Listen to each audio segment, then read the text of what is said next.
Hello दोस्तों, इस दुनिया के उन सभी बुद्धिमानों में से सोक्रेटिस भी एक हैं। उनके पास एक सज्जन आकर बोलते हैं, सोक्रेटिस, कृपया आप मुझे बताइए, मुझे सफल होने के लिए मेरे पास क्या होना चाहिए? ऐसे वो पूछते हैं। इस पर सोक्रेटिस कुछ समय के लिए मौन रहते हैं और कुछ देर बाद वो सोक्रेटिस उस आदमी को एक नदी के पास लेकर जाते हैं और अचानक ही सोक्रेटिस उस आदमी के सिर को पकड़कर पानी में डुबो देते हैं। इस प्रकार करने के कारण उस आदमी को सांस लेने में काफी दिक्कत उत्पन्न होती है और वो सांस लेने के लिए छटपटाता है और वो आदमी सांस लेने के लिए हर संभव कोशिश करता है और कुछ देर बाद सोक्रेटिस उस आदमी को पानी से बाहर निकाल देते हैं और वह आदमी बेहद गुस्से में उनसे कहता है कि ये आप क्या कर रहे थे? मैं तो आपसे सीखने आया था, मगर आप तो मुझे मार ही डालने वाले थे। और तब सोक्रेटिस कहते हैं कि नहीं भाई, मैं तुम्हें मार नहीं रहा था, मैं तो तुम्हें सिखा रहा था। दरअसल जब तुम पानी के अंदर थे तो तुम्हें इस दुनिया में सांस लेना ही बेहद महत्वपूर्ण था और इस बीच तुमसे जितना हो सका उतना तुमने कोशिश की। इस प्रकार तुमने सफल होने के लिए जो सोचा है उस पर भी इसी प्रकार सांस लेने के लिए जो तुमने कोशिश की थी उसी प्रकार उस पर भी कायम रहोगे तो निश्चय ही सफलता तुम्हारे कदम चूमेगी। इसी तरह विनर्स कभी भी कुछ अलग नहीं करते, जो सब करते हैं उसी को वो कुछ अलग प्रकार से करते हैं। दरअसल दूसरे जो कुछ करते हैं उसे ही वो आंख मूंद कर कभी नहीं करते और यही एक विनर्स और एक लूजर्स के बीच का एक बहुत बड़ा अंतर है। और इसी बात को इस किताब के लेखक श्री शिव खेड़ा कहते हैं। वो क्या कहते हैं कि विनर्स के पास कुछ क्वालिटी होती है और वही क्वालिटी उन्हें इस जीवन के खेल में सफल बनाती है। और आपको भी सफल होना हो तो इन विनर्स की क्वालिटी को आपको समझना बेहद जरूरी है और इस क्वालिटी को जानकर इसे आपको अपने हैबिट में बदलना होगा। और आज हम उन विनर्स की क्वालिटी के बारे में ही देखने वाले हैं। Number 1, attitude. हिटलर की आर्मी को उसके दुश्मन चारों ओर से घेर लेने के बाद एक फौजी डरता हुआ हिटलर के पास आकर कहता है कि श्रीमान, हम बहुत बड़ी मुसीबत में हैं और हमारे दुश्मन ने हमें चारों ओर से घेर लिया है और हम बहुत बड़ी मुसीबत में हैं श्रीमान। और ऐसा उस फौजी ने हिटलर से कहा। तो हिटलर ने इस पर क्या कहा कि नहीं, बल्कि ये हमारे लिए एडवांटेज है, क्योंकि हम अब कहीं पर भी वार करेंगे तो अपने दुश्मन को आसानी से मार गिरा सकते हैं। और यही एक विनर्स का एटीट्यूड है। और हम सभी को पता है कि हिटलर अच्छे इंसान नहीं थे, मगर उनका ये जबरदस्त एटीट्यूड ही सबको उनके साथ शामिल होने के लिए प्रेरित किया है और उनका ये एटीट्यूड ही सबको उनकी बातों को अमल करने के लिए मजबूर किया। और इस स्टडी से हमें क्या पता चलता है कि एम्प्लॉइज के लिए उनका ये एटीट्यूड ही उनके काम में 85% जॉब प्रमोशन दिलाती है और बाकी के 15% ही उनके इंटेलिजेंस उन्हें जॉब प्रमोशन दिला पाता है। और आपका ये एटीट्यूड ही आपकी लाइफ में आने वाली सिचुएशन को कैसे हैंडल करना है उसे ये डिसाइड करता है। और जिस किसी के पास भी ये पॉजिटिव थिंकिंग और पॉजिटिव एटीट्यूड है वो सभी उनके लाइफ में आने वाली उन सभी प्रॉब्लम्स को बेहद आसानी से उसे फेस कर और आगे बढ़ जाते हैं। और इसके लिए मैं एक और एग्जांपल देता हूँ। आपने डेविड और गोलायत की कहानी तो सुनी होगी।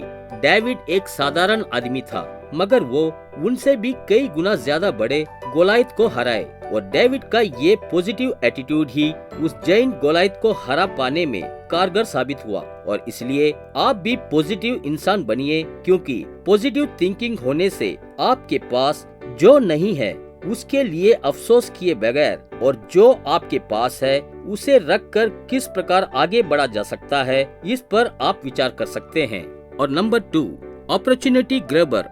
एक गांव में एक आदमी था और वो ईश्वर पर विश्वास करने वाला ईश्वर भक्त था और वो हमेशा पूजा पाठ में ही लगा रहता था। और एक दिन क्या हुआ कि उस गांव में बाढ़ आ गई और वहाँ के सभी गांववासी उस गांव से बाहर जाने लगे। और जाते वक्त उन गांव वालों ने उस आदमी को भी अपने साथ आने को कहा। तो तब उस आदमी ने क्या कहा कि मुझे भगवान बचाएंगे, आप सभी लोग जाइए। उस आदमी ने सबको वापस भेज दिया और बाढ़ का पानी और ज्यादा आने लगा। और तभी कुछ लोगों ने कार लाकर उसे बचाने की कोशिश की।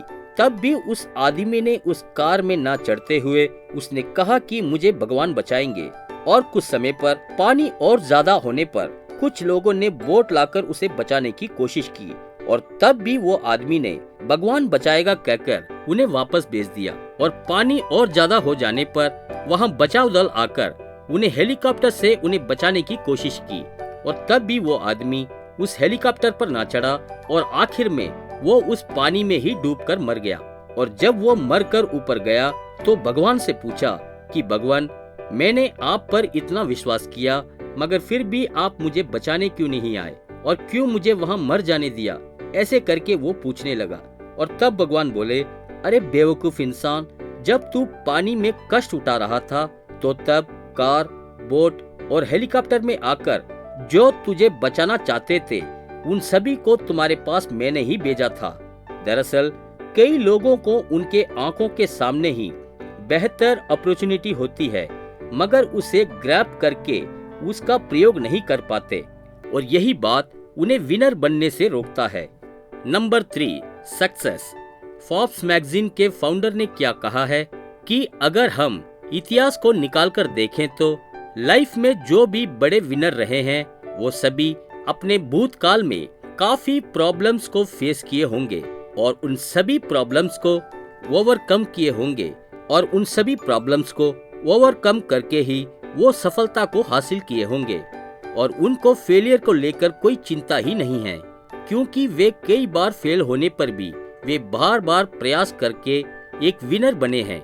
एग्जाम्पल के तौर से एक आदमी अपने 21वें वर्ष में अपने बिजनेस में फेल हुए थे और 22 वर्ष में वो इलेक्शन में हारे थे और 24वें वर्ष में दोबारा बिजनेस करके उसमें भी वे फेल हुए और 26वें साल में वे शादी करने वाले वो लड़की भी मर चुकी थी और 27वें साल में उनका नर्वस ब्रेकडाउन हो गया था और 34वें साल में दोबारा वो इलेक्शन में हारे थे और 45, 47 और 49वें साल में वे कई चीजों पर प्रयास किए और उसमें भी वे फेल हुए और आखिर में उनके 52वें वर्ष में वो अमेरिका के प्रेसिडेंट बने थे और आज तक उनको one of the best America president कहा जाता है और वही है अब्राहम लिंकन।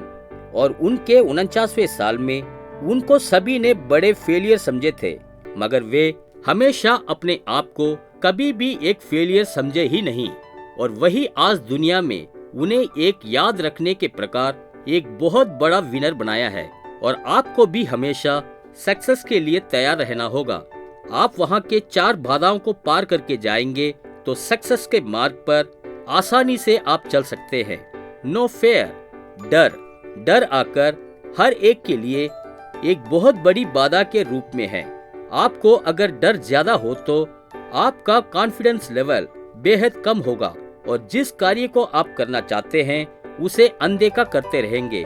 और इस पर शिव खेड़ा क्या कहते हैं कि फेयर कहें तो फॉल्स एविडेंस अपीयरिंग रियल। दरअसल एक गलत विषय जो हमें सच लगता है और हमें सफल होने से वो रोकता है। और नंबर 2, लैक ऑफ मोटिवेशन। 2 दोस्त थे, एक बेहद बड़ा शराबी था और दूसरा सफल इंसान था और उस शराबी से तुम किस लिए हारे करके पूछते हैं तो वो कहता है कि मेरी छोटी उम्र से ही मेरे घर में बेहद बड़ा कष्ट था और मैं बेहद गरीब था और मेरे पिता भी एक बहुत बड़े शराबी थे और वो घर पर आकर बहुत झगड़ा किया करते थे, इसलिए मुझसे कुछ भी किया नहीं गया, इसलिए मैं भी उनकी तरह बन गया। और दूसरे दोस्त से उसकी सफलता के कारण को पूछने पर कहता है मेरे घर में भी मेरी छोटी उम्र से काफी कष्ट था और हम भी बेहद गरीब थे और मेरे पापा भी एक शराबी थे और इसी बात ने मुझे मोटिवेट किया कि मैं कभी उनकी तरह न बनूं और यही सोचकर मैंने काफी कष्ट उठाकर सफलता हासिल की। और ऐसा उसने बताया। देखिए, लूजर्स आकर उनके अंदर की उन प्रॉब्लम्स को एक एक्सक्यूज की तरह लेते हैं और वही विनर्स आकर उनके प्रॉब्लम्स को इसे उनके प्रेरणा के सोर्स की तरह इसे लेते हैं और इसलिए ही वो सफलता को प्राप्त कर सकते हैं। और नंबर 3, लो सेल्फ एस्टीम। ये सेल्फ एस्टीम कहें तो एक महत्वपूर्ण विषय है और सेल्फ एस्टीम कहें तो हम अपने बारे में जो भी सोचते हैं वही सेल्फ एस्टीम है। अगर आप अपनी लाइफ में कुछ भी नहीं कर पाएंगे करके आप सोचते हैं तो वो सच में वैसा ही होगा और वही आप अपनी लाइफ में बड़े बड़े कारनामे करके मैं सफल होऊंगा ये करके आप सोचते हैं तो वो भी सच है कि आप वैसे ही बनेंगे। इसलिए आप हमेशा इस सेल्फ एस्टीम को हाई रखिए। और नंबर 4, ईगो। कोई व्यक्ति आकर मुझे सब पता है करके बहुत अभिमान में रहते हैं तो यही उन्हें कुछ भी सीखने नहीं देता और वो किसी की भी इज्जत नहीं करते और इसलिए वो कुछ भी नहीं सीख पाते और अपनी लाइफ में आगे नहीं बढ़ पाते। और विनर्स के प्राइड आकर वो लाइफ में कुछ ना कुछ बड़ा किए होंगे इसलिए वो हमेशा गर्व महसूस करते हैं और कभी भी वो अपने उस सिंपलिसिटी को नहीं छोड़ते क्योंकि सिंपल और हम्बल रहने से ही हम काफी चीजों को सीख सकते हैं। और नंबर 4, गोल सेटिंग। एक व्यक्ति एक बुजुर्ग व्यक्ति को रोक कर पूछता है ये रास्ता कहाँ जा रहा है और तब वो बुजुर्ग उससे पूछते हैं कि आपको कहाँ जाना है। इस पर वो व्यक्ति कहते हैं कि मुझे पता नहीं। तब वो बुजुर्ग कहते हैं कि तब तुम किसी भी रास्ते पर जाओ तुम्हारे लिए सब एक बराबर है और ऐसा कहकर वो चले जाते हैं। दरअसल ज्यादातर लोगों की समस्या क्या है कि उन्हें क्या चाहिए और उनका गोल्स क्या है करके उन्हीं को पता नहीं होता और इसलिए ही वो विनर्स नहीं बन पाते। और गोल कहें तो आपके उन सपनों को पूरा करने के लिए एक डेडलाइन सेट करना होगा कि इस समय तक मुझे ये हासिल करना है और अपने गोल्स के लिए प्लान को तैयार कर उसे रोज 2 बार पढ़िए क्योंकि ये आपके गोल्स को अचीव करने में बेहद मददगार होगा। कभी भी आपके गोल्स को अचीव करने के लिए आपको कुछ ना कुछ सीखना होगा। अगर आप नया कुछ सीखते हैं तो इस 4 स्टेज को आपको अवश्य जानना बेहद जरूरी है। Stage 1, unconscious incompetence. पहले आप कार चलाना सीखने से पहले आप उस कार को चला पाएंगे या नहीं ये आपको ही पता नहीं होगा। इस विषय पर आप अनकॉन्शियस हैं और आपके पास उस कार को चलाने का स्किल्स भी नहीं है।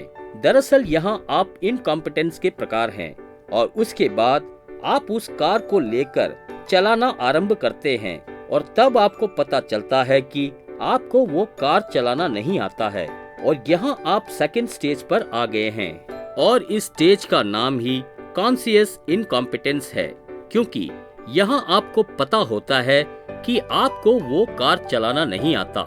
इस विषय पर आप कॉन्शियस के प्रकार हैं। उसके बाद आप ध्यान से थोड़ा थोड़ा करके कार चलाना सीखते हैं और अब आपको थोड़ा कार चलाने आने लगा है और अब आप थर्ड स्टेज पर आ चुके हैं। दरअसल कॉन्शियस कॉम्पिटेंस। जैसे आप ध्यान से कार चलाएं तो आप वो कार को चला सकते हैं और अब आपका कार चलाने का स्किल थोड़ा थोड़ा इम्प्रूव होते आ रहा है और इसी प्रकार आप निरंतर उस कार को चलाना सीखने की वजह से आप धीरे धीरे उस अनकॉन्शियस कॉम्पिटेंस की उस स्टेज पर आ जाएंगे। जैसे उस कार को चलाने में ही कंसंट्रेट ना करते हुए और किसी दूसरे विषय को सोचते हुए भी आप उस कार को आसानी से चला सकते हैं। और इसलिए आप कौन सी स्किल को डेवलप करना चाहते हैं तो जितनी जल्दी हो सके आप इस 4th स्टेज पर आइए क्योंकि तो तभी आप एक विनर बन सकते हैं। धन्यवाद।